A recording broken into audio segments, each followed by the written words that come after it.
আসসালামু আলাইকুম। এখানে একটি অ্যানিমাল স্ক্যানের ভিডিও আমি দেখাচ্ছি 22 সপ্তাহে। জুম করা আছে ছবিটা, যার কারণে আপনাদের কাছে অনেকের বড় লাগতে পারে।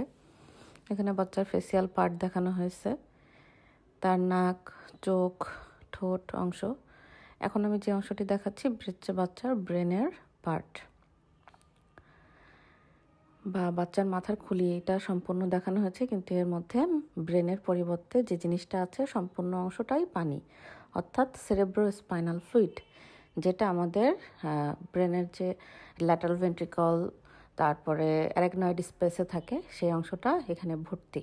তার ব্রেনের অংশ খুবই মিনিমাম তৈরি হয়েছে, সামান্য দেখা যাচ্ছে, কিন্তু ম্যাক্সিমাম অংশই কিন্তু যেটা আমি তীর মার্ক দিয়ে দেখাচ্ছি সেটা হচ্ছে পানি বা সেরেব্রোস্পাইনাল ফ্লুইড। এটাকে আমরা মেডিকেল টার্মে বলি হাইড্রোক্যাফালাস।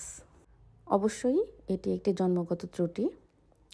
আপনারা এই ভিডিও দেখে অনেকেরই মনে কোশ্চেন থাকবে যে এই বাচ্চার ফেট কি। অবশ্যই যেহেতু মিনিমাম ব্রেন নিয়ে জন্মগ্রহণ করবে এই বাচ্চাটি, তাহলে এর প্রগনোসিস খুবই খারাপ হবে।